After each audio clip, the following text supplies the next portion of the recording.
Hello and welcome. Right now, somewhere in the forgotten depths of a lich's vault, rests an amulet that whispers promises of eternal life, while it slowly drains the soul from anyone foolish enough to wear it. In another plane entirely, a sword gleams with impossible beauty, begging to be drawn, waiting to consume its wielder's essence drop by precious drop.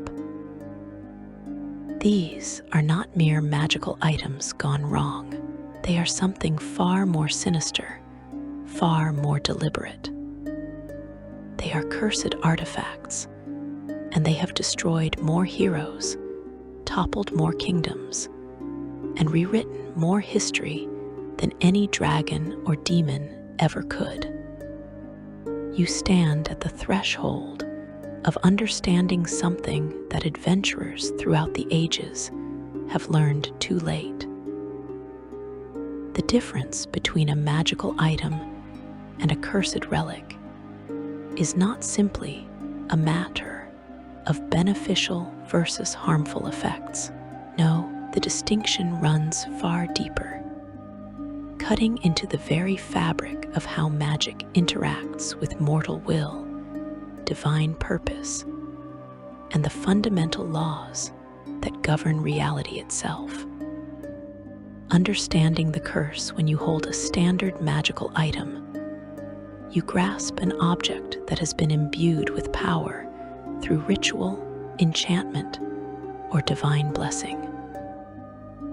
A longsword +1 carries enhancement magic that strengthens its edge and guides its strikes. A ring of protection weaves defensive wards around your body. These items serve their wielders, bending their magic to assist and empower. They are tools, however extraordinary, that remain under your control. A cursed artifact operates on an entirely different principle. The curse is not simply negative magic applied to an object. Instead, it represents a fundamental corruption of the relationship between wielder and item. The curse does not serve you, you serve it. The moment you attune to a cursed relic, or sometimes merely touch it, you surrender a portion of your autonomy. The curse embeds itself into your being, intertwining with your life force, your thoughts, your very soul. It becomes nearly impossible to separate yourself from the object without powerful magic. And sometimes, not even that suffices. The origins of this corrupting power trace back to the earliest days of magical understanding. In the ancient empires of Netheril, before the flying cities fell and the desert of Anarok swallowed the land, arcanists pursued magic with an obsession that bordered on madness. They understood that magic itself was neutral, a force that could be shaped and directed according to the caster's will and knowledge. But they also discovered something troubling. Magic could be twisted, perverted, made to operate against natural law. By binding powerful magic to an object through rituals of pain, sacrifice, and malevolent intent, they could create items that defied the normal rules. These Netherese experiments produced some of the first deliberately crafted cursed items in recorded history. The archwizards learned that curses drew power from negative energy, from the same dark forces that animated undead and corrupted living tissue. They discovered that curses could be designed to perpetuate themselves, feeding on the life force or willpower of those who wielded the cursed objects. Most dangerously, They realized that curses could be made intelligent, granted a form of sentience that allowed them to actively work toward their own dark purposes. The fall of Netheril scattered these cursed creations across Faerun and beyond. Many sank into the sands of Anarok, buried with the civilization that spawned them. Others were carried away by survivors, passed down through generations, accumulating dark legends with each new victim. Some found their way into the treasure hoards of dragons, who recognized their power, but often failed to fully understand their danger. A few were locked away in temples and vaults by those who dared not destroy them, but refused to see them used again. Yet Netheril was far from the only source of cursed artifacts throughout the multiverse. In the demon-haunted depths of the abyss, princes of chaos forged weapons and trinkets specifically designed to corrupt mortal souls.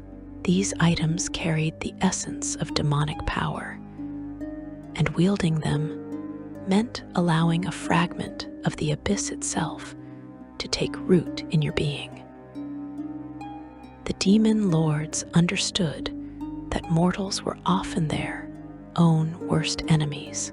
Give a desperate warrior a sword that granted incredible power at the cost of their humanity, and they would take it. Give an ambitious wizard a book of forbidden lore that slowly drove them mad, and they would read it. The demons needed only to provide the means. Mortal weakness would handle the rest. The 9 hells produced cursed items of a different nature, where demonic curses were chaotic and often self-destructive, burning through their wielders quickly. Devilish curses were calculated and patient.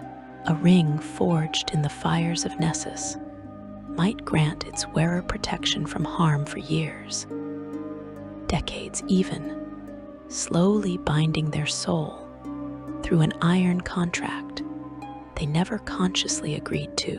When death finally claimed them, they would find themselves in the 9 hells, their soul already owned, their fate already sealed. Devils understood that the best curses were the ones that felt like blessings for as long as possible. Divine curses represented yet another category entirely. When gods cursed objects, they did so as punishment or warning. The gods of good rarely created cursed items deliberately, but their blessings could become curses when wielded by the unworthy. A holy avenger sword blessed by Torm might burn with righteous fire when held by a paladin.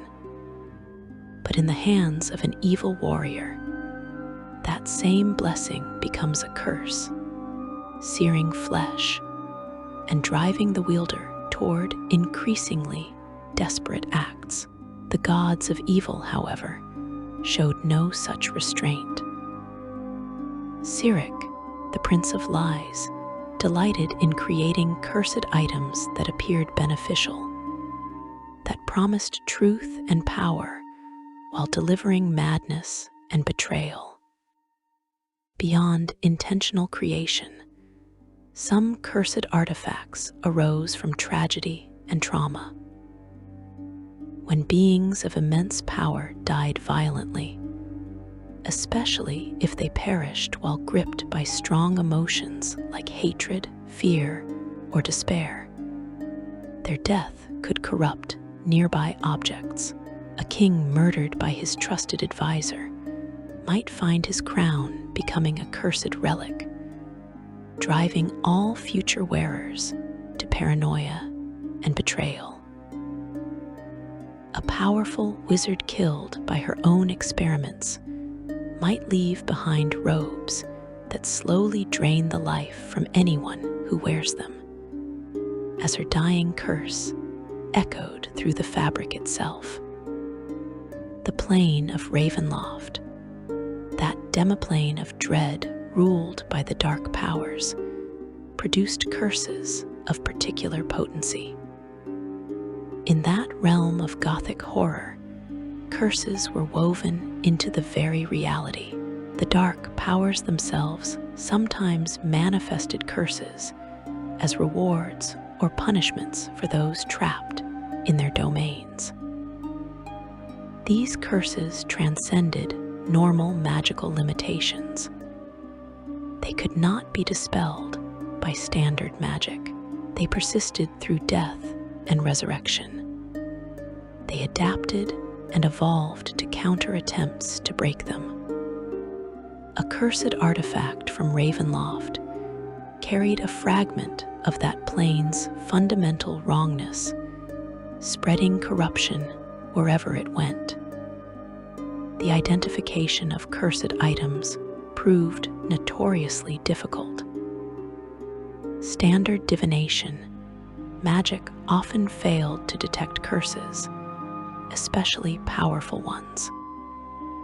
An identify spell might reveal that a sword was magical, might even detail its enhancement bonuses and special abilities, yet completely miss the curse that dominated its wielder's mind.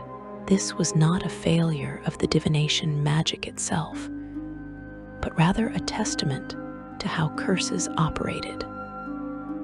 They hid themselves, burrowed deep into the magical signature of the item, camouflaged behind beneficial effects and appealing powers. Experienced adventurers learned to watch for warning signs.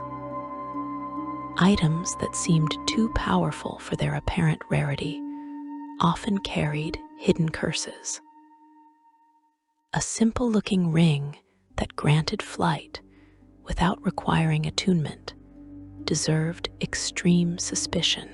Magic items found in the possession of multiple previous owners, all of whom met unfortunate ends, probably carried curses. Objects that called to you, that seemed to whisper suggestions in the back of your mind, that made you think about them even when you were not holding them. These were almost certainly cursed. The mechanics of how curses bound themselves to victims varied widely. Some curses activated upon attunement, the standard process by which a magic item bonds to its wielder. The moment you spent that short rest focusing your will on the item, the curse embedded itself in your soul. Other curses required only physical contact. The instant your skin touched the cursed object, the transformation began. A few particularly insidious curses could even affect you from a distance, corrupting your thoughts and desires until you actively sought out the cursed item and claimed it willingly. Once cursed, breaking free required specific countermeasures. The Remove Curse spell provided the most common solution, but it had significant limitations. It could suppress a curse temporarily, allowing you to unattune from the item or even destroy it if the curse was not too powerful. However, truly potent curses resisted Remove Curse entirely, requiring wish spells or divine intervention to break their hold. Some curses were designed to return even after being removed, lying dormant until circumstances allowed them to reassert themselves. The most dangerous cursed artifacts possessed intelligence and will of their own.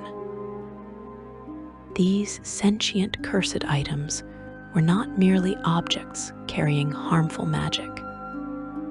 They were thinking, plotting entities with goals and desires. They could communicate with their wielders telepathically, whispering suggestions and demands. They could exert control over their wielders' actions, taking over during moments of weakness or stress.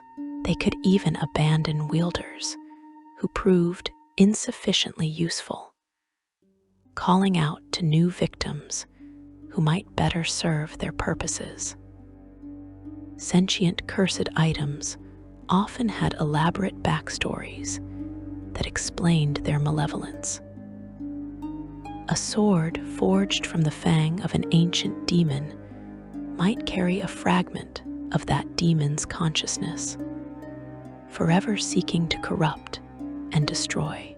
An amulet containing the phylactery of a destroyed lich might house that lich's fragmentary awareness, desperately working to orchestrate its resurrection.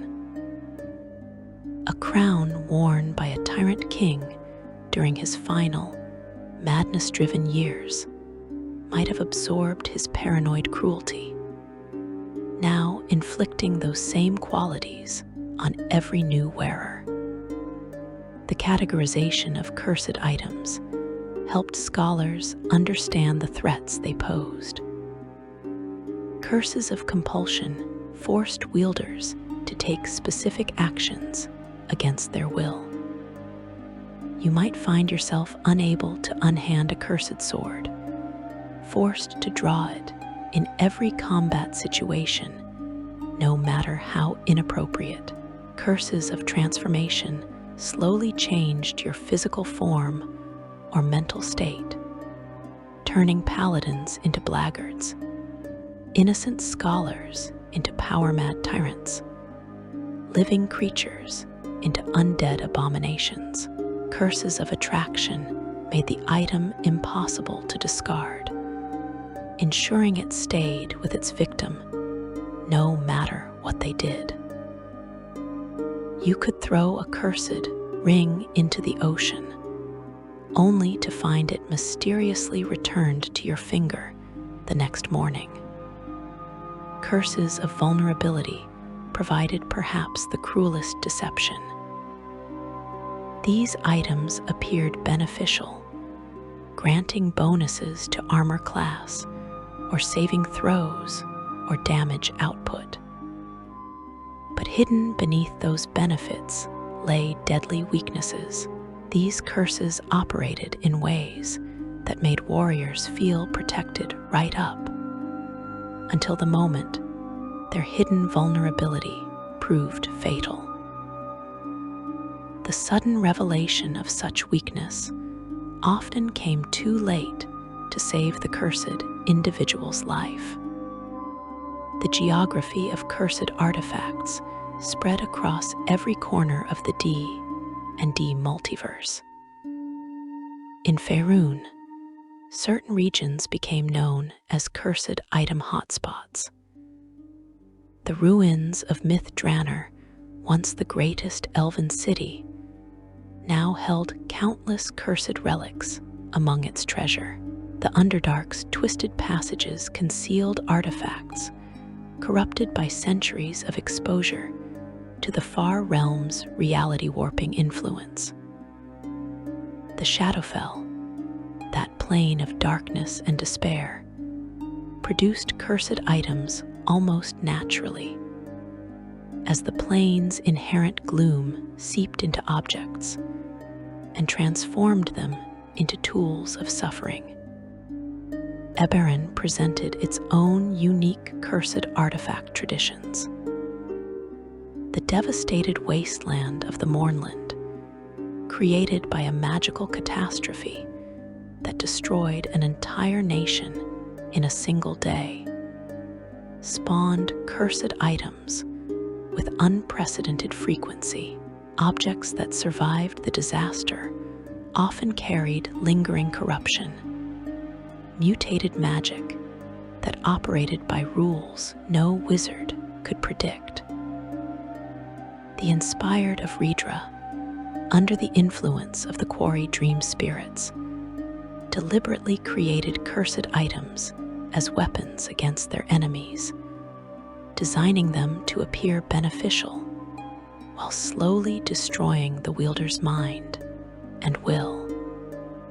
The planes of existence each contributed their own varieties of cursed items to the multiverse. The elemental chaos produced cursed artifacts that embodied raw, destructive elemental force, barely contained within physical form. The Feywild offered cursed items wrapped in beauty and wonder, their dangers hidden behind glamour and enchantment until far too late.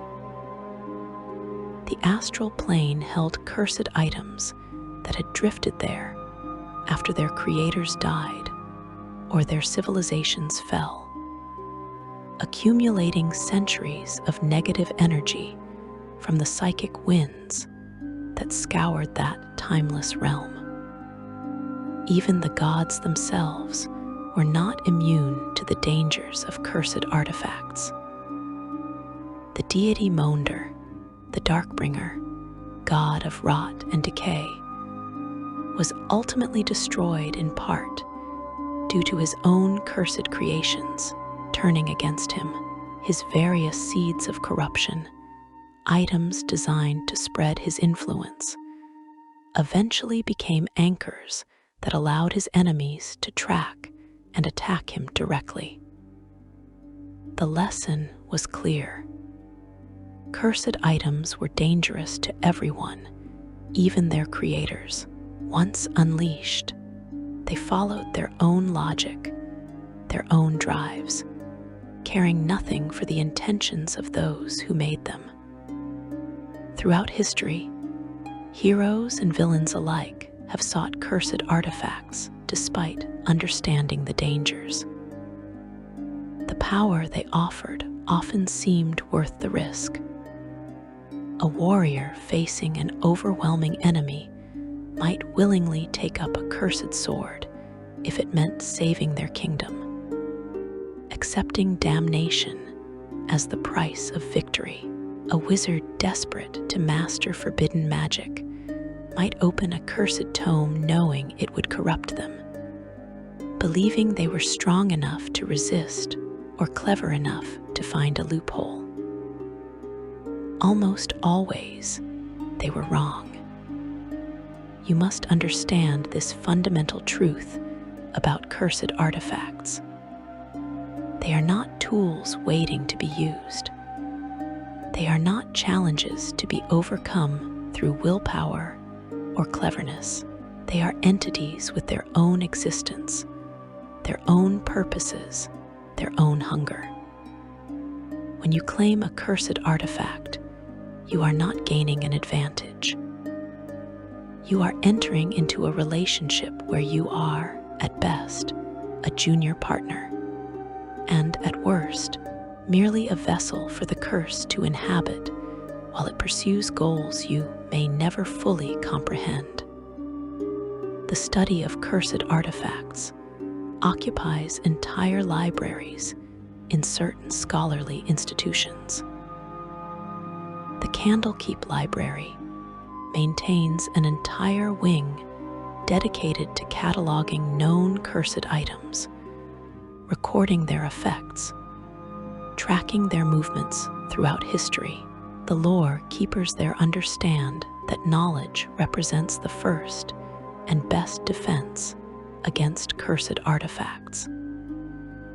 If you know what a specific cursed item does, if you understand its history and its hunger, you can potentially avoid it or prepare countermeasures. But so many cursed artifacts remain unknown, their dangers undocumented, waiting in forgotten tombs and abandoned fortresses for the next victim to stumble upon them. Section 2. Legendary Cursed Weapons.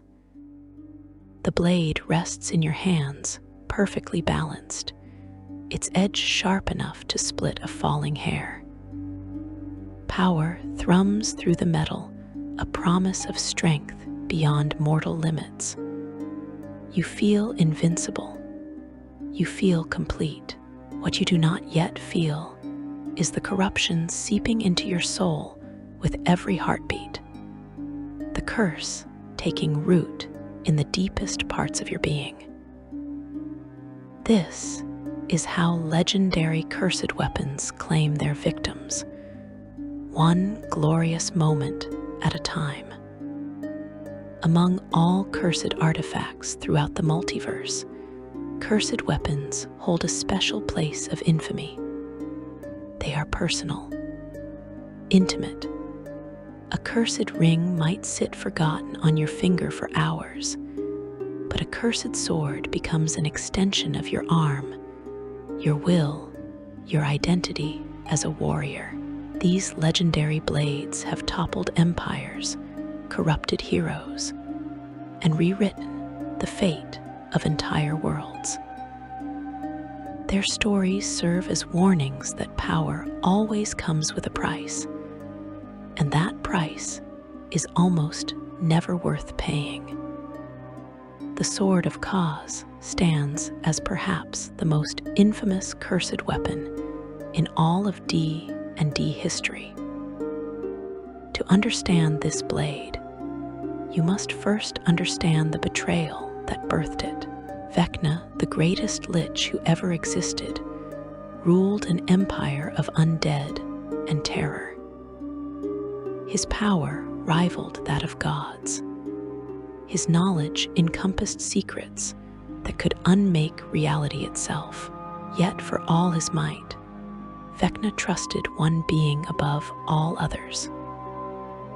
Kaz the Bloody-Handed, his vampire lieutenant, his most loyal servant, his chosen general who led Vecna's armies to countless victories. Vecna forged a sword specifically for Kaz, a weapon worthy of his greatest warrior. He poured immense power into the blade, creating a longsword that could cut through magical defenses, that granted its wielder strength and speed beyond normal limits. But Vecna made a critical error. In his arrogance, the Archlich believed Kaz would remain eternally loyal. He did not account for the sword itself. The weapon Vecna created for Kaz was sentient, possessed of an intelligence that grew with each soul it claimed.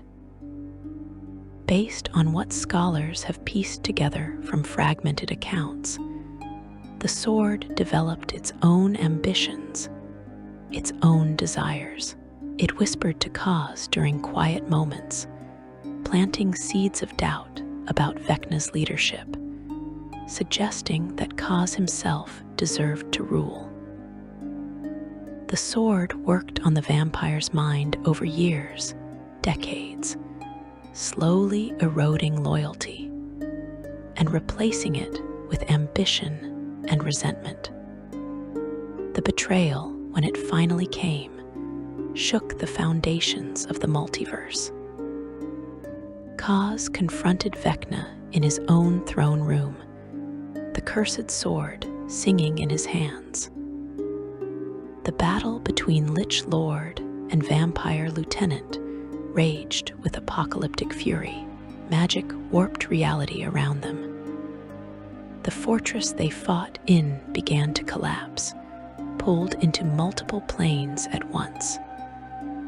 In the final moments of combat, Kaz struck a blow that should have been impossible. His sword severed Vecna's hand and gouged out the Lich's eye. But Vecna was not destroyed. Even wounded, even betrayed, the Archlich unleashed magic so powerful it tore a hole between planes. The explosion scattered both combatants across the multiverse. Vecna survived, reduced, but not defeated. his missing hand and eye becoming artifacts of terrible power in their own right. Kaz vanished into the domains of dread, and accounts suggest he was trapped in Ravenloft, transformed into a Dark Lord, tormented by the very ambition the sword had fed him. The sword of Kaz survived the cataclysm. It always survives. Throughout the ages since that betrayal, the sword has passed through countless hands, and every wielder has eventually succumbed to its curse. The blade grants incredible combat prowess. It strengthens your body beyond mortal limits. It allows you to see invisible creatures, to resist mind-affecting magic, to call down devastating attacks upon your enemies. These benefits are real, tangible, undeniable. But the sword has an agenda. It exists for one purpose: to destroy Vecna utterly and completely. Every thought, every whisper, every subtle manipulation drives toward this singular goal. If you wield the sword of Kaz, you will become obsessed with finding and destroying Vecna. The sword will push you to take reckless risks, to abandon allies and obligations, to sacrifice anything and everything in pursuit of the Archlick, even if you have no interest in Vecna, even if you have never heard of him. The sword will make him the center of your existence. The curse runs deeper still. The sword of Kaz amplifies negative traits. If you possess even a hint of ambition, the sword will transform it into all-consuming hunger for power. If you harbor any resentment toward authority, the sword will magnify it into murderous hatred of all who command you. The blade wants you to betray your leaders, your friends, your principles, just as Kaz betrayed Vecna. Betrayal is written into the sword's fundamental nature. Historical records document wielders who have taken up the sword of Kaz over the centuries, though exact accounts vary between sources. Tales speak of paladins who believed their faith would protect them from corruption, only to turn against their own orders within months. Stories tell of warriors who used the sword's power to win battles, but became so obsessed with finding Vecna that they abandoned everything else, eventually dying alone in forgotten tombs, still clutching the blade that had consumed their lives. The sword actively seeks new wielders when its current owner proves unsatisfactory. If you die while holding it, the blade will call out telepathically to nearby creatures, promising power and glory to whoever claims it. If you prove too weak-willed to serve its purposes effectively, the sword may simply abandon you, suppressing its powers until you set it down, then reaching out to find a more suitable vessel. The sword of Kaz is not a tool. You do not use it. It uses you. Black Razor represents a different variety of cursed sentient weapon, no less dangerous for being different in nature. This greatsword hails from the infamous White Plume Mountain, a volcanic peak that has become synonymous with deadly treasures and impossible challenges. The blade was forged with dark magic, saturated with energies that hunger for life itself. Where the sword of Kaz seeks a specific goal, Black Razor hungers for souls with an appetite that can never be satisfied.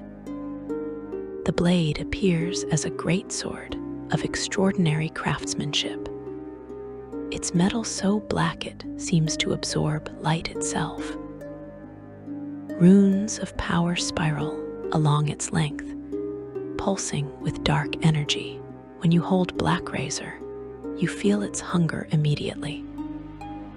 The sword is aware, intelligent, possessing an ego that rivals or exceeds your own. It speaks directly into your mind, its voice smooth and persuasive, promising strength and immortality if you will only feed it. Black Razor's curse manifests through its insatiable need to consume life force. Every creature you kill with the blade, the sword devours their essence, absorbing their life energy to sustain and empower itself. In exchange, Black Razor grants you temporary hit points, stolen life energy that makes you feel invulnerable. The sword also provides enhanced combat abilities and the capacity to detect nearby life, making you a more effective killer. But Black Razor demands constant feeding. If you go too long without using the sword to kill, it grows restless. The temporary empowerment it grants fades quickly, and the sword will compel you to seek combat, to pick fights, to find victims to satisfy its hunger. Wielders of Black Razor often find themselves drawn into increasingly violent confrontations, unable to resist the sword's demands for fresh souls. The sword's intelligence manifests as a personality that is cunning, manipulative, and focused entirely on its own sustenance. Black Razor does not care about good or evil, law or chaos. It cares only about feeding. The sword will advise you in combat, genuinely helping you become a more effective warrior, because your success means more life force for it to consume. It will warn you of dangers, suggest tactics, even offer encouragement during difficult battles. But all of this is in service of its own hunger. Black Razor was discovered in White Plume Mountain alongside two other legendary weapons, Wave and Whelm. Each weapon carried its own distinct properties and dangers. Wave, a trident of immense power, granted control over water and aquatic creatures. This could imply that prolonged use might create dependency or transformation, as many powerful water-attuned items have been known to alter their wielders over time, though specific effects vary between different accounts of the weapon. Whelm manifested as a powerful warhammer capable of detecting and dealing enhanced damage to giants and goblinoids. The hammer could return to your hand when thrown, making it a devastating ranged and melee weapon. Based on the nature of many sentient weapons, it is reasonable to assume Whelm possessed drives related to its giant-slaying purpose, potentially compelling its wielder toward aggressive action against such creatures. The three weapons of White Plume Mountain demonstrated how cursed items could be tailored to specific purposes, while still maintaining their fundamental nature as dangerous artifacts. Each weapon offered genuine power, making them tremendously appealing to adventurers who braved the mountain's deadly traps and guardians to claim them. Hazeron provides another example of a cursed sentient blade, this one connected to the cult of the dragon's machinations. The longsword appears magnificent, its blade etched with draconic runes that shimmer with power. Hazeron speaks to you in Draconic, its voice resonant and filled with promises of strength. The sword claims kinship with dragons, presenting itself as a weapon worthy of those who serve or aspire to draconic glory. The blade grants significant combat bonuses, enhancing your strikes and bolstering your defenses. Hazeron also teaches you to speak and read Draconic if you do not already know the language, opening up new avenues of communication for those seeking power or connection to dragons. These benefits seem almost too valuable to pass up. Hazeron's curse works through its sentience and alignment. The sword possesses its own personality and goals, which may conflict with your own intentions. Like many sentient weapons, Hazeron will attempt to influence your decisions, pushing you toward actions that serve its purposes rather than yours. The blade's connection to dragons and the cult of the dragon suggests it would encourage wielders to seek out dragons or serve draconic interests, though the exact manifestation of this influence could vary. The sword also demonstrates how sentient weapons create conflict through their willpower. If your personality and the sword's personality clash, you may find yourself in a contest of wills, struggling to maintain control over your own actions. Strong-willed wielders might dominate the sword, but the constant mental struggle proves exhausting.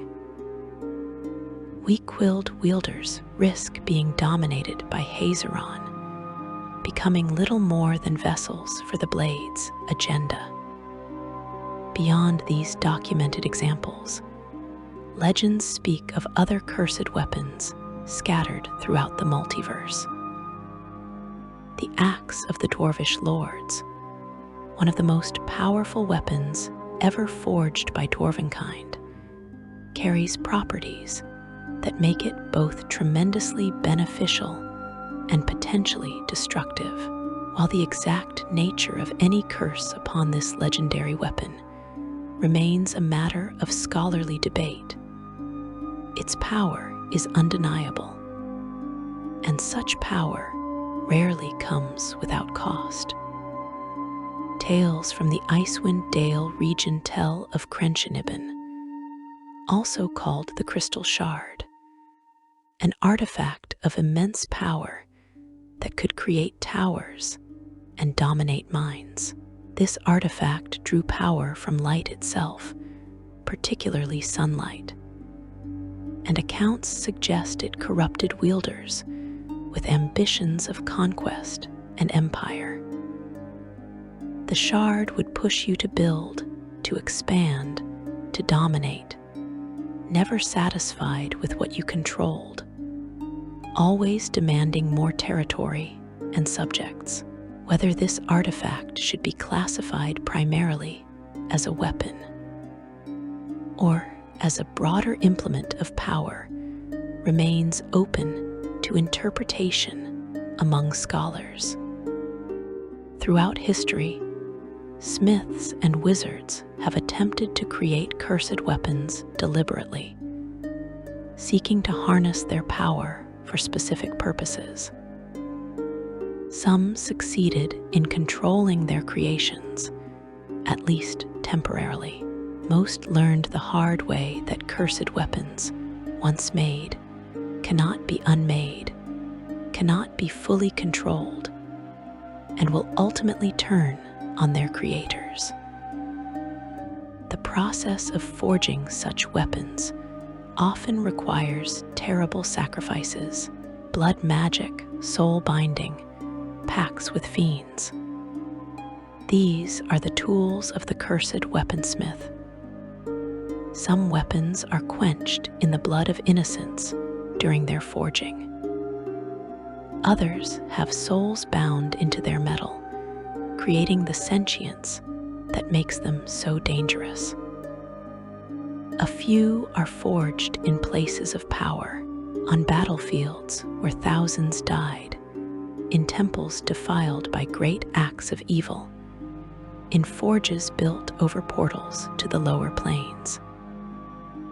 The location and method of creation shape the curse that results.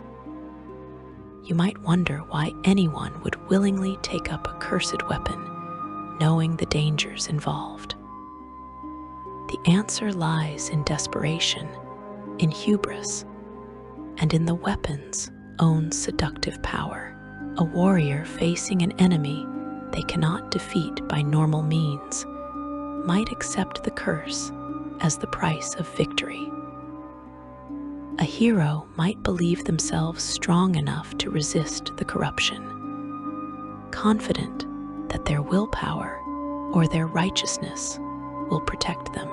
The weapons themselves often conceal their true nature, appearing as simple magical blades until after you have already claimed them and the curse has taken hold.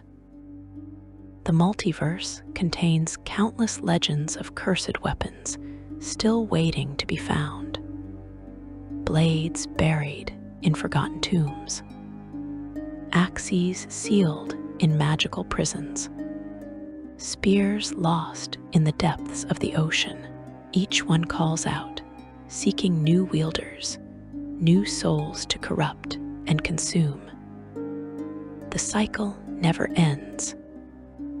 As long as mortals hunger for power, cursed weapons will find hands willing to hold them, no matter the cost. Section 3. Cursed Armor and Wearables. The armor gleams on the merchant's table, perfectly maintained, not a scratch or dent marring its surface. You run your fingers across the breastplate, feeling the quality of the metal, the careful craftsmanship. The merchant assures you it belonged to a famous warrior, sold only because his heirs needed gold. A bargain, really. You hand over your coin, fasten the straps, feel the weight settle comfortably across your shoulders. Protection, security, safety. Except you have no way of knowing yet whether this armor will save your life or doom you to a death you never saw coming. Cursed armor and wearable items represent a particularly insidious category of cursed artifacts. Unlike weapons that you can at least set aside between battles, armor and clothing become part of you. You wear them constantly, sleeping in camps, walking through cities, living your daily life wrapped in their influence. They sit against your skin, pressed close to your body, their corruption seeping into you with every breath, every heartbeat, every moment of contact. The armor of vulnerability stands as one of the most deceptive cursed items in existence. When you first don this armor, it functions as magical armor should, providing enhanced protection. You gain a bonus to your armor class, making you harder to hit in combat. The armor feels solid, reliable, trustworthy. You survive encounters that would have killed you in ordinary armor. This apparent safety makes the armor's hidden flaw all the more devastating. Concealed within the enchantments lies a terrible weakness. While the armor provides its defensive bonus against most attacks, it simultaneously makes you vulnerable to one specific damage type. This vulnerability is not merely the absence of protection. The armor actively amplifies damage of that type, causing you to take far more harm than if you wore no protection at all. A warrior wearing armor of vulnerability to fire might shrug off sword strikes and arrow shots, feeling invincible right up until an enemy wizard casts a fire spell, and the flames consume them in seconds. The cruelty of this curse lies in its deception. You do not feel vulnerable. You feel protected. Standard identification magic may reveal the armor's enhancement bonus without detecting the vulnerability, especially if the curse is powerful enough to resist divination. You make tactical decisions based on the assumption that you are well defended. You stand your ground against enemies you should flee. You take risks you would normally avoid. Then, suddenly, without warning, an attack exploiting your hidden weakness proves instantly catastrophic. Breaking free from armor of vulnerability requires first recognizing the curse, which often only happens after you nearly die from it, or witness the vulnerability in action. Even then, the armor cannot be removed without remove curse or similar magic. You remain stuck wearing your own trap, forced to adventure in armor that might kill you at any moment, until you find a cleric or acquire the proper magical assistance. The necklace of strangulation presents an even more direct and immediate threat. This cursed jewelry appears as a beautiful piece, often adorned with precious gems and intricate metalwork. It radiates magic when detected, suggesting beneficial enchantments. You might believe it grants protection, enhanced charisma, or some other desirable effect. The necklace feels comfortable around your neck, light and pleasant to wear. The curse can activate at any time after you don the necklace. Without warning, the necklace constricts. The chain or band tightens around your throat with crushing force, cutting off your air. You cannot breathe. You cannot speak. You cannot cast spells with verbal components.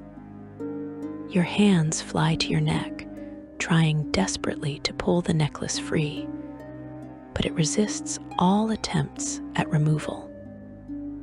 The metal becomes impossibly strong, refusing to break or bend. Victims of the necklace of strangulation face death by asphyxiation within minutes, unless someone nearby can cast Remove Curse immediately. The necklace allows no time for travel to find help, no opportunity to seek out temples or wizards. Either your companions can break the curse right now, in this moment, or you die. The immediacy of this threat makes the necklace one of the most feared cursed items among adventuring parties. The robe of powerlessness deceives through beauty and apparent enhancement. The garment appears magnificent, crafted from luxurious fabric that flows like water and shimmers with subtle magic. When you wear it, you feel elegant, impressive, commanding. The robe seems to enhance your presence, though this is largely illusion designed to mask the curse beneath. The reality of the robe of powerlessness manifests as severe reduction of your physical strength. Based on various accounts, the robe drains your ability to lift, carry, fight, or perform any task requiring muscular power. The effect can be dramatic enough to render you nearly helpless in physical confrontations. You struggle to carry your own equipment, to defend yourself in melee combat, to perform basic tasks that once seemed effortless. The insidious nature of this curse is that the weakness develops gradually enough that you might not immediately recognize its magical origin. The drain feels like exhaustion, like illness, like natural fatigue, rather than supernatural affliction. By the time you recognize the robe as the source of your weakness, you have likely already attuned to it, making removal difficult without magical assistance. Wizards and sorcerers prove particularly vulnerable to the robe of powerlessness precisely because they rely less on physical strength than martial classes. A wizard might not notice the strength drain immediately, attributing any physical difficulties to their typically sedentary lifestyle. This delayed recognition means the curse has more time to establish itself before countermeasures are sought. Cursed rings deserve special attention because rings are designed to be worn constantly and easily forgotten. You slip a ring onto your finger and rarely think about it again after the first few days. It becomes part of you, a small circle of metal you stop noticing. This makes rings ideal vehicles for curses that work slowly, building their effects over time until the corruption runs too deep to easily reverse. Many cursed rings function through compulsion or gradual transformation. They might force you to take specific actions or slowly change your personality and priorities. Some cursed rings cannot be removed once worn, binding themselves to your finger with magic that resists all normal attempts at removal. You can pull until your finger bruises, try to cut the ring off, even attempt to remove the finger itself. But the ring persists, adapting to defeat your efforts.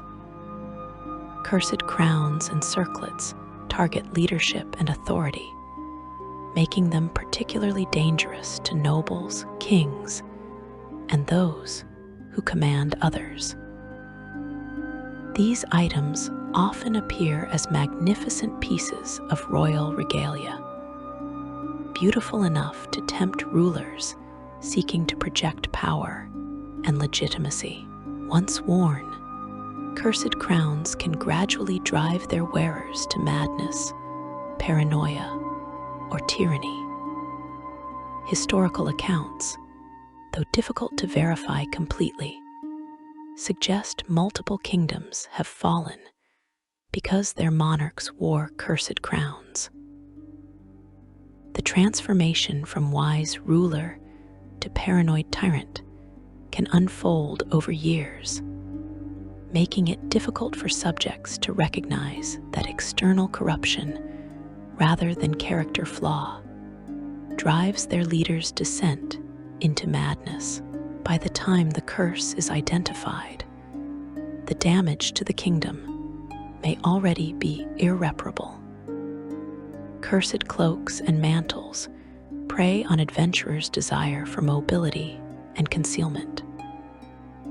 These garments promise enhanced movement, better stealth, or protective benefits, some cursed cloaks function partially as advertised, granting their promised benefits while simultaneously inflicting hidden penalties. The cloak of poisonousness, for instance, may provide some defensive value while continuously emitting poisonous vapors that harm those around you, turning you into a danger to your own allies. Cursed boots affect your most basic mobility and interaction with the world. The boots of dancing, documented in multiple sources, force the wearer into uncontrollable movement at unpredictable times. Your feet begin dancing, executing elaborate steps you cannot stop. In combat, this curse proves potentially fatal as your feet dance away from enemies, prevent you from maintaining defensive positions, and make concentration for spellcasting nearly impossible. The dancing continues until you succeed at resisting the curse's compulsion, which can take considerable time. Cursed gloves and gauntlets affect your hands, compromising your ability to manipulate objects and perform delicate tasks. Some cursed gloves make your hands clumsy, causing you to drop weapons at critical moments or fumble with spell components. Others might grant enhanced strength while simultaneously reducing dexterity, creating a trade-off that proves more hindrance than help in practice. Cursed belts represent another intimate form of cursed wearable, sitting against your waist and becoming part of your daily equipment. Some cursed belts appear to grant beneficial effects initially, only to reverse or corrupt those benefits over time. The transformation can be physical, mental, or both, slowly altering who and what you are. Across Eberron, cursed wearables carry unique characteristics shaped by that world's distinct magical traditions. The Mournland, that devastated wasteland created by a magical catastrophe, spawned cursed items with properties that defy standard categorization. Equipment that survived the day of mourning often carries lingering corruption, mutated magic that operates unpredictably. These Mournland items might age parts of your body at different rates, show you visions of alternate timelines, or leave permanent marks on any surface you touch. The Warforged, being constructed beings, face particular challenges with cursed wearables. Items that integrate into their bodies become exceptionally difficult to remove, potentially requiring extensive reconstruction beyond simple curse-breaking magic. Changelings encounter unique risks from cursed items that affect form or appearance, as such items might interfere with or permanently damage their natural shape-shifting abilities. The identification and removal of cursed wearables requires specialized knowledge and careful approach. Experienced adventurers learn never to simply put on magical items they find without first having them identified by trusted experts. They pay for multiple divinations if necessary, understanding that the cost of identification is infinitesimal compared to the cost of wearing a cursed item. They approach magical clothing and armor with the same caution they give to trapped chests and suspicious doors. Yet despite all precautions, cursed wearables continue to claim victims. They are simply too numerous, too varied, too cunningly designed to avoid completely. For every well-documented cursed item that adventurers learn to recognize, countless more wait in forgotten vaults and ancient ruins, ready to wrap themselves around new victims and begin the cycle of corruption once again. Section 4. Ancient Tomes and Artifacts of Knowledge. The leather cover feels ancient beneath your fingers, cracked and worn by centuries of handling. The book weighs more than it should, as if the knowledge within possesses physical mass. Strange symbols mark the spine, languages you do not recognize, but somehow understand mean danger. You open to the first page. The text swims before your eyes, rearranging itself to match languages you know. It wants to be read. It needs to be read. You tell yourself you will only examine one passage, just enough to understand what the book contains. 3 hours later, you are still reading, and something fundamental inside your mind has already begun to shift. Cursed tomes and artifacts of knowledge represent perhaps the most insidious category of cursed items, because they corrupt through the one thing most adventurers believe makes them superior to mindless monsters: your intelligence, your curiosity, your desire to learn and understand. These books, scrolls, and grimoires do not attack your body or drain your strength. They attack your mind, your sanity, your very concept of reality. They rewrite who you are from the inside out, one page at a time, until the person who opened the book no longer exists. The Book of Vile Darkness stands as the most infamous cursed tome in all the multiverse. Its very name inspires fear in those who understand what it represents. This is not simply a book of evil spells or dark rituals, though it contains those in abundance. The Book of Vile Darkness is a fundamental corruption of the concept of knowledge itself, a tome that makes wickedness seem reasonable, that presents evil as not merely acceptable, but preferable, that rewrites your moral framework with every passage you read. The book's precise origins remain shrouded in conflicting accounts.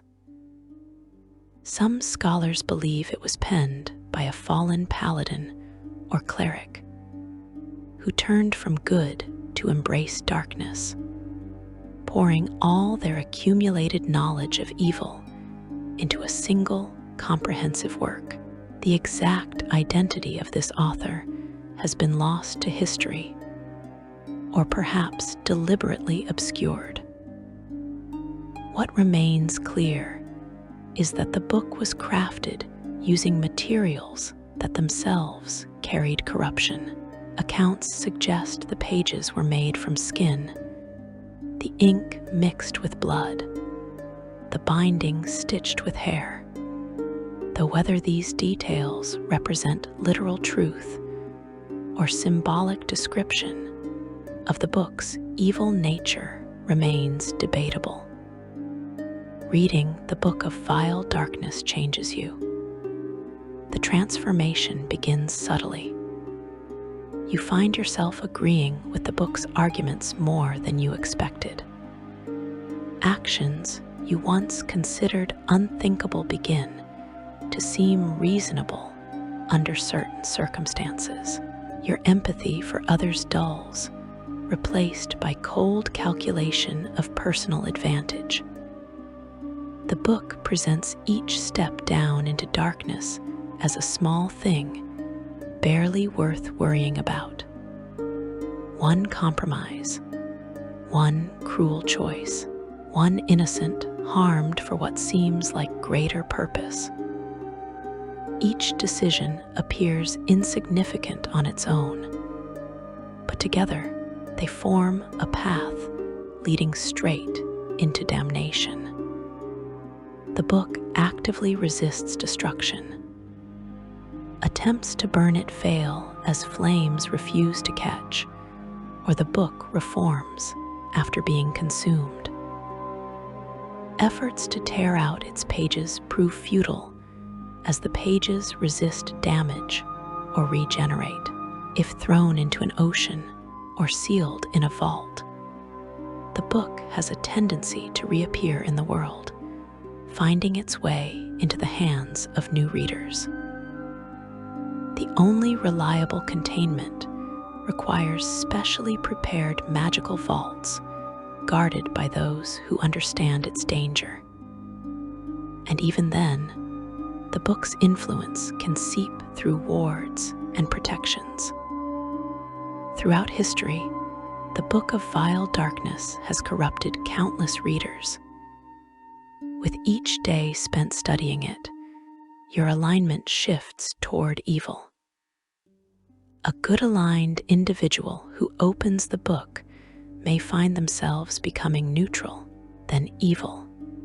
As the corruption takes hold, the shift is not merely philosophical, but fundamental, changing your very nature.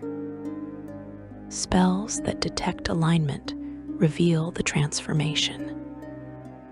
Class abilities that require good alignment cease to function. If you were a paladin, you fall, losing your divine powers. If you were a cleric of a good deity, your connection to that deity severs as you become incompatible with their values. Yet the book offers genuine benefits that make its corruption seem worthwhile to those already walking the edge of darkness. It contains spells found nowhere else, vile incantations of immense power. It provides detailed knowledge of fiendish hierarchies and dark rituals.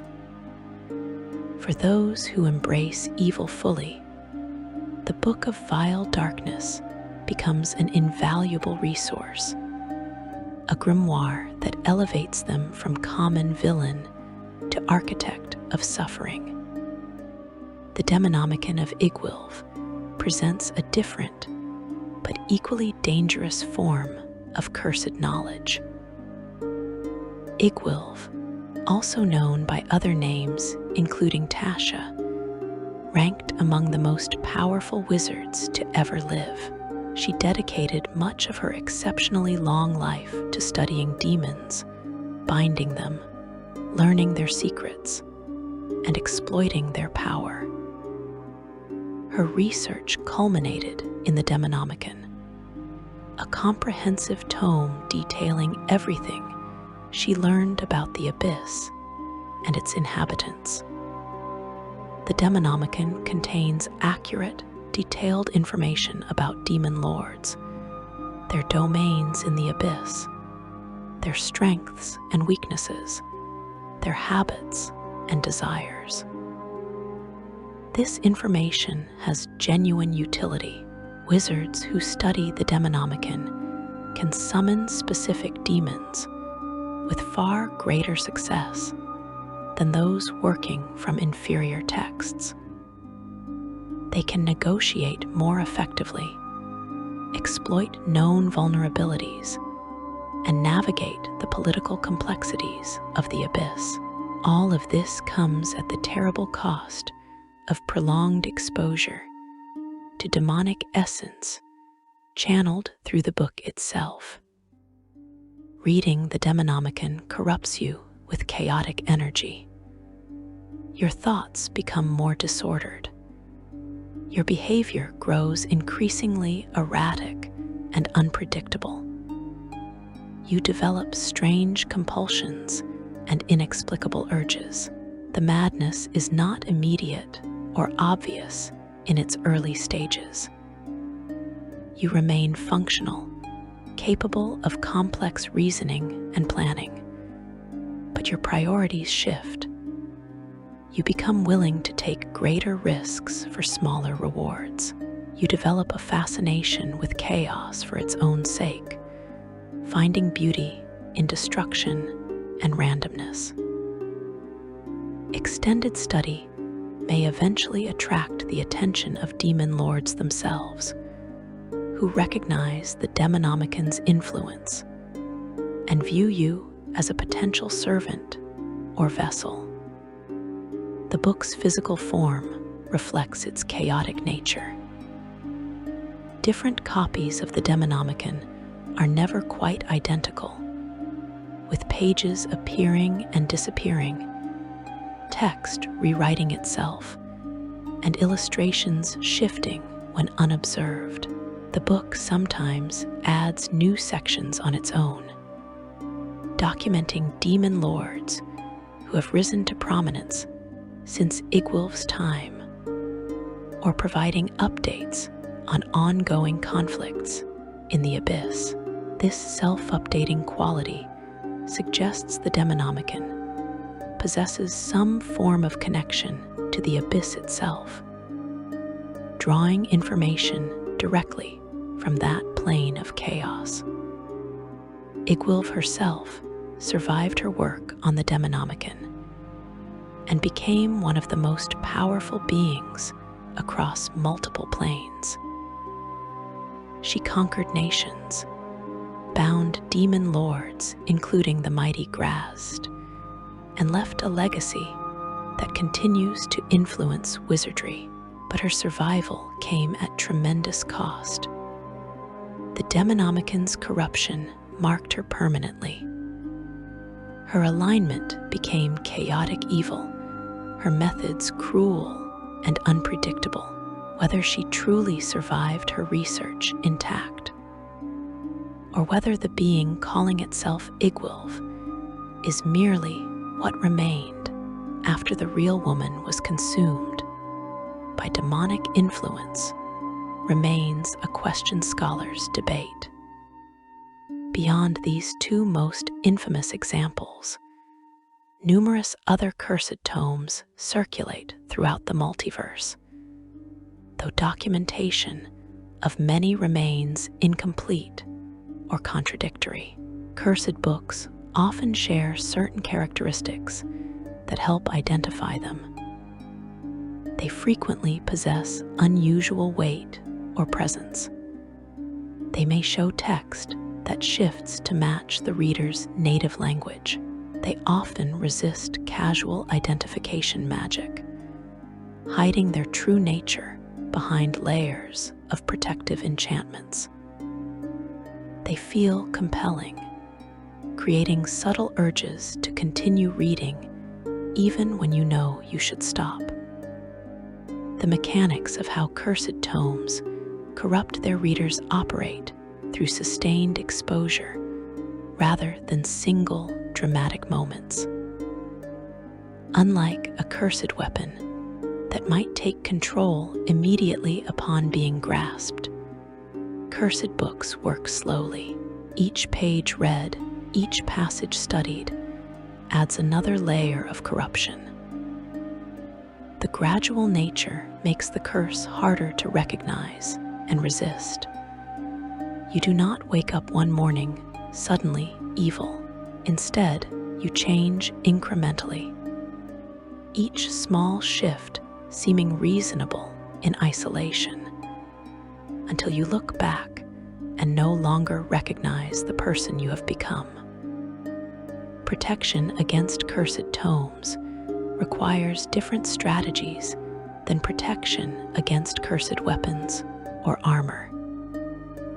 You need mental fortifications, strong sense of self, clear moral principles that cannot be easily eroded. Clerics and paladins possess some natural resistance through their connection to their deities, divine power lending stability to their minds and souls. Monks trained in mental discipline can sometimes resist corruption through sheer force of will, but no protection is absolute. Every cursed tome is designed to bypass defenses, to find the cracks in your psyche and exploit them. The identification of cursed knowledge artifacts proves exceptionally difficult because many of their curses operate over extended time periods. A wizard might study a cursed tome for months before noticing any negative effects. By then, the corruption has rooted deeply enough that simple curse removal cannot reverse it. The changes to personality, alignment, and sanity are not magical overlays, but actual transformations of the reader's fundamental nature. You can remove the curse binding you to the book, allowing you to stop reading it. But you cannot easily remove the changes already made to who you are. The planes of knowledge themselves have produced texts of questionable safety. In Sigil, the city at the center of the multiverse, vast libraries contain books and scrolls from every plane and timeline. Some of these texts are dangerous simply by virtue of containing knowledge mortals should not possess. True names of powerful beings, detailed descriptions of reality-warping rituals, philosophical arguments that undermine the foundations of sanity itself. These books may not be cursed in the traditional sense, but reading them brings consequences nonetheless. Eberron contributes its own dangerous texts to the multiverse's collection. Fragments of the draconic prophecy, carved into various media, contain glimpses of possible futures. Studying these fragments can be valuable for those seeking to understand or influence coming events. But such study creates what some scholars call timeline resonance. Your presence becomes locked into certain prophetic outcomes. Events that might have gone differently instead converge toward the futures you saw. You become a self-fulfilling prophecy, unable to avoid destinies you inadvertently set in motion by learning about them. The destruction of cursed tomes remains problematic because knowledge, once released, cannot be easily contained. You might burn every copy of a cursed book, but if even one person memorized its contents, they could reproduce it. The information survives, ready to corrupt new generations. Some scholars argue the only solution is counter-knowledge, texts that specifically refute cursed tomes' arguments and provide mental inoculation against their corruption. Others insist on complete suppression, hunting down every copy and silencing anyone who has read them. Neither approach has fully succeeded. The cursed knowledge persists, hidden in secret libraries and remembered by corrupted minds, waiting for new readers to spread it further. The existence of cursed tomes raises uncomfortable questions about the nature of knowledge itself. Can information be inherently evil? Or is evil only in how knowledge is applied? Should certain truths be suppressed for the greater good? Or does hiding knowledge create dangers of its own? These philosophical debates occupy scholars in universities and temples, with no clear consensus emerging. What remains undeniable is that some books, whether through malicious design or accumulated corruption, possess the power to destroy minds and souls as effectively as any weapon destroys bodies. Section 5. The most dangerous artifacts in D&D history. Power beyond mortal comprehension waits in forgotten vaults and ancient tombs. Not the power of simple magic items or even cursed weapons. Something far greater, far more terrible. These are the artifacts that reshape reality itself, that grant godlike abilities to those who claim them, that have destroyed entire civilizations and rewritten the laws of the multiverse. They are the ultimate prizes, the most dangerous objects ever created, and they have claimed more victims than every dragon, demon, and devil combined. The eye and hand of Vecna represent the most infamous artifacts in all of D&D history. To understand these relics, you must return to that moment of ultimate betrayal, when Kaz confronted his master in the throne room of the greatest lich who ever existed. The battle between them sundered reality itself. When Kaz struck with his cursed sword, severing Vecna's hand and tearing out his eye, those body parts should have been destroyed or rendered inert. They were not. Vecna was so powerful, his magic so deeply woven into his undead flesh, that even severed from his body, these pieces retained terrible power and malevolent awareness. The eye of Vecna appears as a withered, desiccated eyeball, leathery and preserved by dark magic. It radiates power so intense that even novice spellcasters can sense its presence from across a room. The eye maintains a semblance of awareness, its gaze tracking movement even when no one holds it. It waits with patient malevolence for someone desperate or foolish enough to use it. To use the eye of Vecna, you must remove your own eye and press Vecna's eye into the empty socket. The process is agonizing beyond description.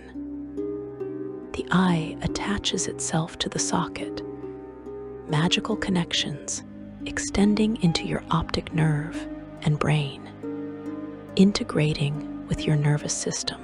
The pain is so intense that many who attempt the implantation die from shock before the process completes. Those who survive find themselves changed forever. The eye grants incredible benefits. You can see invisible creatures and objects, piercing illusions and detecting hidden things. You gain true sight, the ability to see reality as it truly is, unfiltered by deception or disguise. You can see through solid objects, perceiving what lies beyond walls.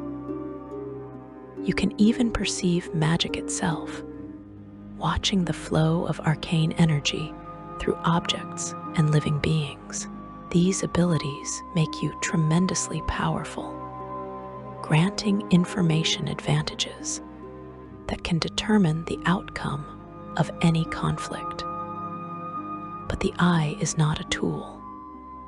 It is a fragment of Vecna, and it retains his consciousness, his ambitions, his endless hunger for power and control. The eye begins influencing you immediately after implantation. At first, the changes are subtle.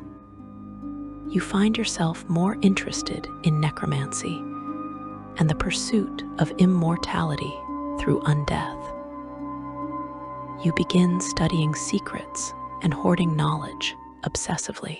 You grow suspicious of others, developing paranoia about potential threats. These shifts feel natural, like your own thoughts and desires evolving. But they are Vecna's influence reshaping your mind to match his own. Over time, the corruption deepens. You develop an obsession with becoming a lich yourself, seeing undeath as the ultimate expression of power over mortality. You begin planning your own transformation, gathering components for a phylactery, researching the rituals required. You grow cruel and callous, viewing living beings as resources to be exploited or obstacles to be eliminated. Your alignment shifts toward evil if it was not already there. Your personality warps until friends and family no longer recognize the person you have become. The eye has possessed numerous wielders throughout history. Each one believed themselves strong enough to resist its influence. Each one believed they could use Vecna's power without becoming Vecna themselves. Based on documented accounts, all were proven wrong. The eye consumed them, transforming hero and villain alike into servants of the Archlich's will. Some wielders eventually managed to remove the eye through powerful magic or divine intervention, but the experience left them permanently scarred, both physically and psychologically. The hand of Vecna functions similarly, but with different powers and different forms of corruption. The hand appears as a withered, mummified hand, its fingers curled into a grasping position. Like the eye, it radiates immense magical power and maintains a form of awareness. To use the hand, you must sever your own hand and press Vecna's hand against the stump. The hand attaches itself, dead bone fusing with living bone, necrotic tissue, somehow integrating with living flesh. The pain rivals that of the eye's implantation, leaving many wielders unconscious or in shock. The hand grants physical abilities that complement the eye's sensory powers. Your strength increases dramatically. You can cast powerful spells through the hand, including devastating offensive magic. You gain the ability to deliver touch attacks that drain life force or paralyze enemies. The hand makes you a formidable combatant, capable of destroying foes with a simple gesture. The hand's corruption mirrors the eye's, but focuses on different aspects of Vecna's nature. Where the eye pushes you toward knowledge-seeking and paranoia, the hand amplifies cruelty and the drive to dominate. You develop an overwhelming need to control others, to impose your will on the world around you. You begin viewing other beings as pawns to be manipulated or eliminated. The hand whispers constantly, encouraging you to kill, to dominate, to seize power through any means necessary. Together, the eye and hand create a synergy that transcends their individual powers. A wielder possessing both artifacts gains abilities approaching those of a demigod. You can see everything and destroy anything. The combination also accelerates the corruption. with both artifacts working in concert to reshape you into a vessel suitable for Vecna's purposes. Legends speak of a prophecy suggesting that if one being possesses both eye and hand, Vecna himself may be able to manifest through that person's body, using them as a gateway back to full existence. Whether this prophecy represents literal truth or cautionary myth remains uncertain. But the risk is terrifying enough that many good-aligned organizations dedicate significant resources to ensuring the eye and hand never fall into the same hands. The destruction of these artifacts has been attempted many times throughout history. Standard methods fail completely. You cannot burn them, crush them, or dissolve them in acid. They are fragments of a being who approached godhood, protected by magic woven at fundamental levels of reality. Based on what scholars have pieced together from various sources, the only theoretical method of destroying the eye and hand involves finding Vecna himself, returning the artifacts to his body, and then destroying the Archlick completely. Given that Vecna has survived for thousands of years, evading or defeating countless attempts on his existence, this solution remains purely theoretical. The orbs of dragonkind represent a different category of artifact, objects of immense power created through collaborative effort.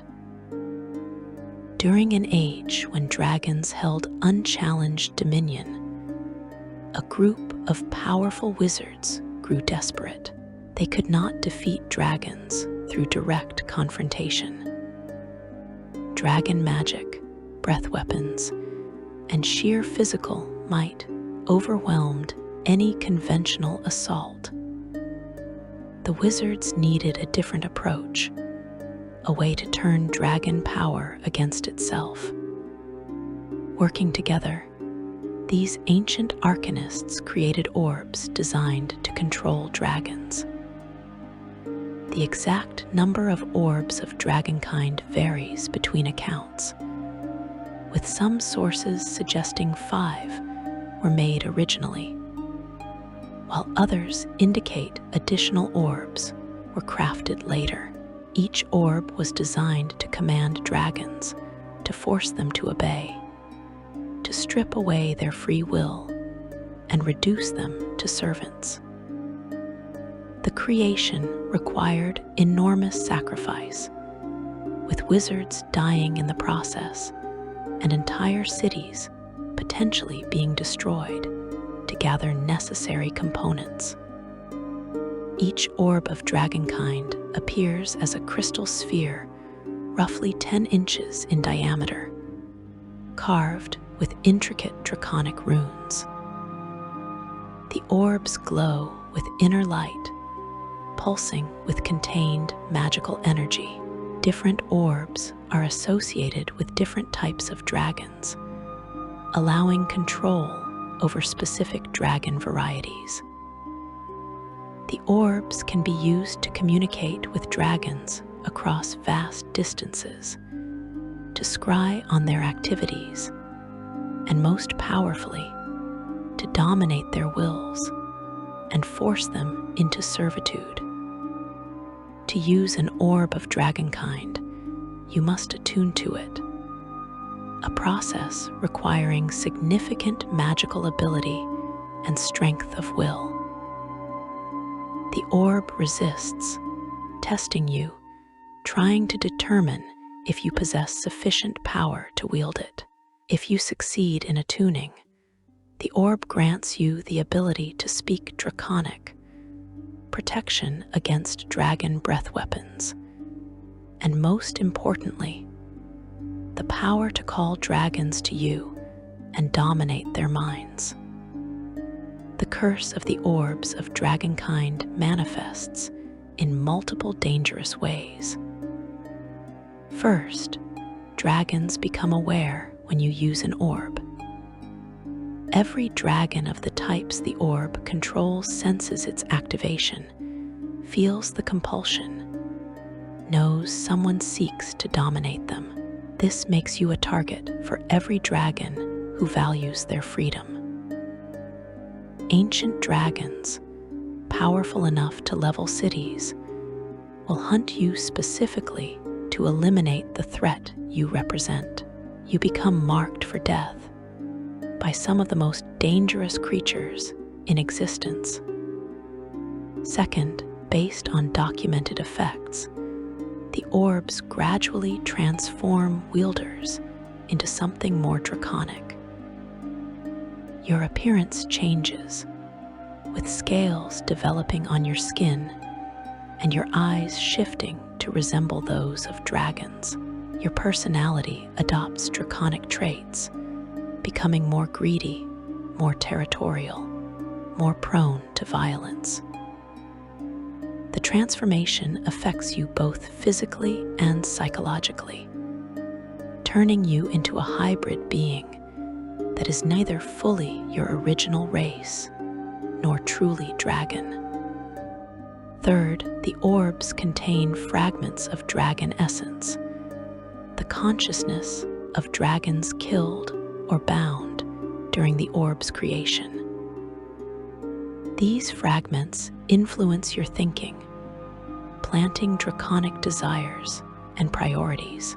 You begin hoarding treasure obsessively.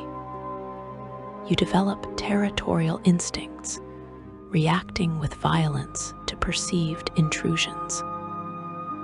You adopt draconic arrogance, viewing those weaker than yourself as inferior beings, worthy only of servitude or destruction.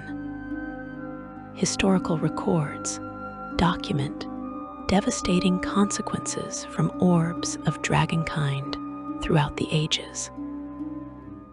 Accounts speak of wizards who used orbs to command dragon flights during wars of conquest. The dragons, stripped of free will, fought with desperate intensity because they had no choice. When the controlling wizard was eventually defeated, the freed dragons were so traumatized by the experience of mental domination that many went mad, attacking everything in sight until they were destroyed. The psychological damage of having your will stolen and your body forced to commit acts you oppose lasted far beyond the orb's direct control. The current locations of the orbs of dragonkind remain mostly unknown. Some are believed lost in ancient ruins, buried beneath collapsed cities, or sealed in forgotten vaults. Others may be held by dragons themselves, kept secure to prevent mortals from using them. A few might be in the possession of powerful wizards, or hidden in the repositories of organizations dedicated to preventing such artifacts from being used. Each missing orb represents a potential catastrophe, a weapon that could reignite wars between dragons and the younger races. The deck of many things exists as perhaps the most unpredictable and democratically dangerous artifact in existence. Unlike most artifacts that require attunement, training, or specific abilities to use, the deck of many things can be used by anyone, noble or commoner, wizard or warrior. Anyone can draw from the deck. This accessibility makes it extraordinarily dangerous because foolish people use it far more often than wise ones. The deck appears as a set of cards, usually 22 in total, though some decks contain 13 or different numbers. Each card is beautifully illustrated with images representing various concepts. The cards radiate magic, but not in a threatening way. They feel lucky, promising good fortune and miraculous boons. This feeling is part of the deck's nature, encouraging people to draw cards even when they understand the risks. Drawing from the deck of many things creates immediate, dramatic effects that cannot be predicted or controlled. Some cards grant enormous benefits. The Sun card might give you a powerful magic item and enough experience to gain multiple levels immediately. The Moon card could grant you wishes, the most powerful magic in existence. The Star card might permanently increase one of your ability scores, an enhancement that would normally require years of training or divine blessing. Other cards bring absolute catastrophe. The Void card traps your soul in an extraplanar prison, leaving your body alive but comatose. Rescuing your soul requires a wish spell, and even then, someone must be willing to sacrifice their wish for your salvation. The Donjon card imprisons you physically in an extra-dimensional space, teleporting you away from your companions and sealing you in a cell that cannot be escaped without outside help. The Ruin card destroys all your wealth. Every coin and valuable item you own vanishing from existence. Some cards create ongoing complications that shape your entire future. The Fates card grants you the power to retroactively change a past event, but using this ability draws attention from forces that dislike mortals tampering with destiny. The Balance card changes your alignment to something different, potentially transforming good characters toward evil or vice versa, creating identity crises and destroying relationships built on who you were before. The insidious nature of the deck of many things lies in how it creates compulsion, similar to gambling addiction. Drawing your first card might grant you a fantastic benefit, making you feel lucky and invincible. The deck encourages you to draw again, to push your luck, to see if fortune continues to favor you. Many people who draw beneficial cards cannot resist the temptation to draw more. Convinced that luck is on their side, they keep drawing until a devastating card appears, destroying everything they gained and more. The deck cannot be destroyed by normal means. Attempts to burn it fail, as the cards remain untouched by flame. Tearing them accomplishes nothing as they repair themselves instantly. Throwing the deck away proves futile, because it has a tendency to find its way back into circulation, appearing in markets or treasure hoards where new victims will discover it. The deck of many things is less an artifact with a specific purpose and more a force of chaos given physical form, existing to create dramatic upheaval in the lives of those who encounter it. The sphere of annihilation presents a different form of artifact, one that is not cursed in the traditional sense, but is so inherently dangerous that wielding it almost guarantees disaster. the sphere appears as a perfectly black circle approximately 2 feet in diameter, floating silently in space. The blackness is absolute, darker than any shadow, consuming all light that touches it.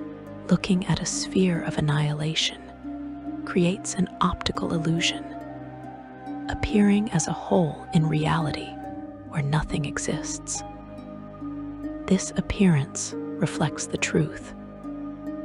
The sphere is a hole in reality, a point where the fabric of the multiverse has torn, creating a space of absolute nothing. Anything that touches the sphere ceases to exist, not destroyed, not disintegrated, but completely erased from reality. Matter, energy, even magic itself vanishes upon contact with the sphere. The annihilation is instantaneous and irreversible. Resurrection magic cannot bring back beings consumed by the sphere because nothing remains to resurrect. Their souls are destroyed along with their bodies. The sphere can be controlled and moved through mental commands by those with sufficient willpower and magical training. This control is never perfect or safe. You must maintain constant concentration, continuously exerting your will to keep the sphere from drifting.